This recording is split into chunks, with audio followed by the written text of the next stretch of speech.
air sign, Aquarius, Gemini, and Libra. Kumusta po kayong lahat? Okay, so air sign, maraming salamat po sa walang sawang pagsubaybay sa ating pong daily horoscope. And kung ikaw ay bago pa lang sa ating channel, mag-subscribe na po kayo and i-click mo na rin yung ating notification bell para lagi kang updated sa ating mga bagong upload, okay? So air sign, tingnan natin ano ba yung focus ng energy mo ngayon.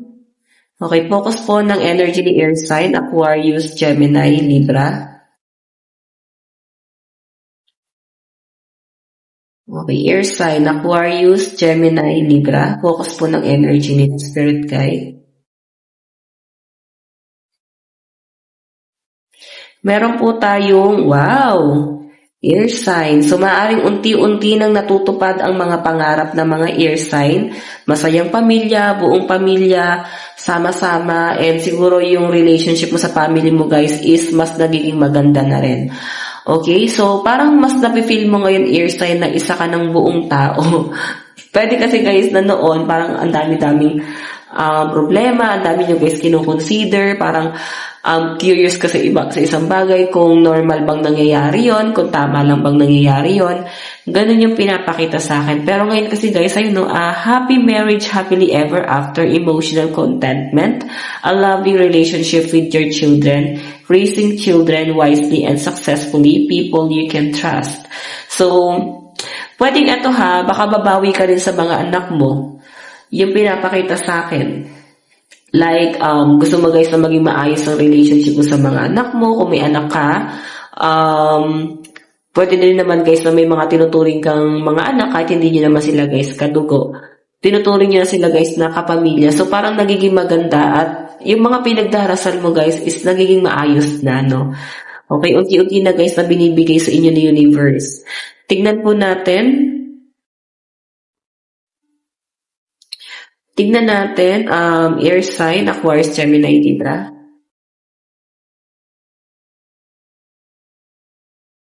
So guys, meron tayong temperance. Just breathe, parang nakakahiga na ng maluwag ang mga air sign ngayon. Or baka naman guys, itong mga nakaaraang araw, hinihika ka ba, hinahapo, pwedeng nagkasakit yung iba sa inyo, pero yan, ma-overcome mo na to guys, no? Meron tayong 5 of raindrops. Okay. Meron tayong 7 of raindrops.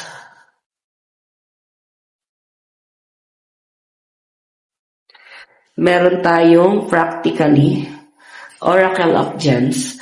Okay, so lucky number nyo guys, 14, 5, 7, and 16. Okay.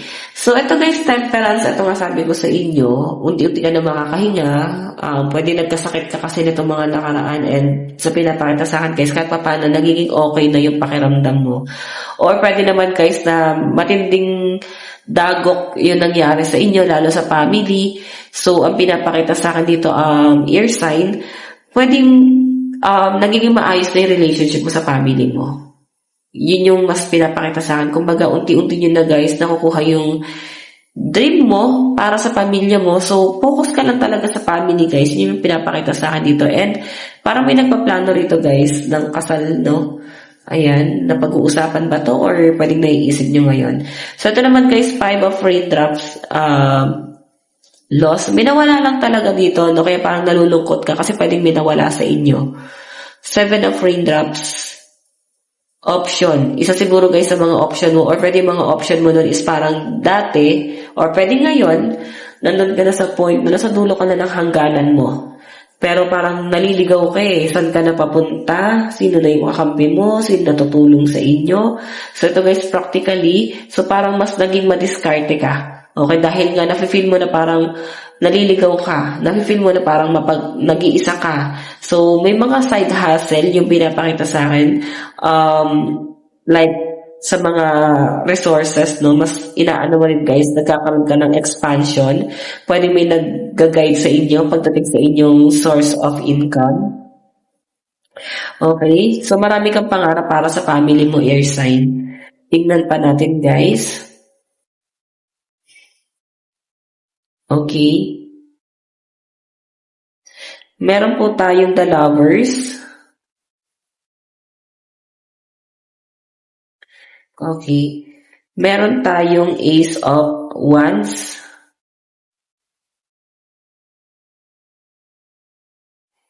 Meron tayong Three of Pentacles. Okay, last one.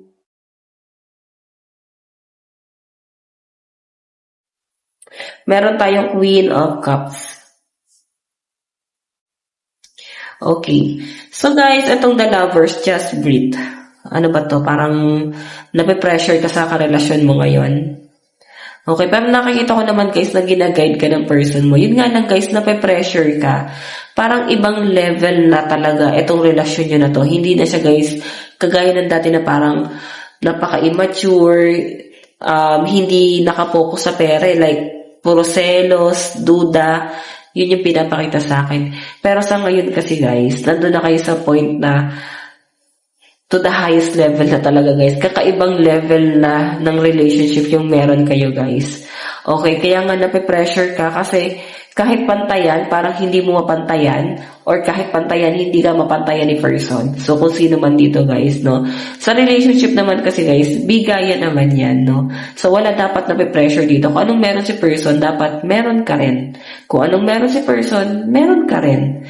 Okay? So, ito naman guys, sa relationship or nawalan ka ng amor sa isang bagay, pwedeng nawalan ka ng amor sa person mo, nawalan ka ng amor sa family mo, or kung kanino man guys, no, pwedeng isa sa miyembro ng family, or pwedeng sa trabaho, or pwedeng may nawala sa inyo guys kung bakit yung energy mo ngayon is nawawalan ka ng amor.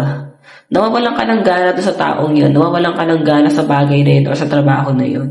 Pero sa pinapakita sa akin guys, meron kang tinitignan dito na isang tao, pwede ito pa rin sa relationship mo. Parang hindi na to guys, katulad talaga ng dati. Kaya parang, nawawalan ka guys ng amor or pwede na-feel mo guys na hindi na guys ganun sa nagsiselos yung person mo. Kasi talagang ang focus niya guys, collaboration. No? Ito, Three of Pentacles choices. Okay? So, sa pinapakita sa akin guys, nakapokus kayo sa future nyo. Ayan. Okay, so, ayan. Pasensya na may kumato kasi. Okay, so balik tayo guys sa ating reading. Ito guys, practically naman, Queen of Cups ka naman. Nakikita ko naman na practical kayo air sign. Ang problema lang guys, masyado kayong pusong mamon. Ang magiging kalaban mo rito air sign, yung emosyon mo. Okay? So, siguro, kailangan patigasin mo yan kasi kung hindi mo guys gagawin to, hindi mo makukuha yung success na sinasabi rito. Okay? So, eto naman guys about sa family. Siguro meron kang nakaalitan, miyembro sa family, so parang nakikipagpataasan ng pride or parang nawalan ka na ng amor. Yun yung malinaw na pinapakita sa akin dyan guys. Tingnan pa natin. Advice. So, meron po tayong, it's okay to feel what you need to feel. I know, it's okay to feel what you need to feel. So, ibig sabihin, kung ano nararamdaman mo ngayon, normal yan at hindi ka pwedeng i-judge kasi pwedeng nasaktan ka, pwedeng masaya ka. Normal na maramdaman mo siya guys. At ako mismo, wala akong judgment tungkol dyan. Okay? So, air sign, ito lang pong inyong reading. Bukas ulit. God bless and love you. Bye-bye.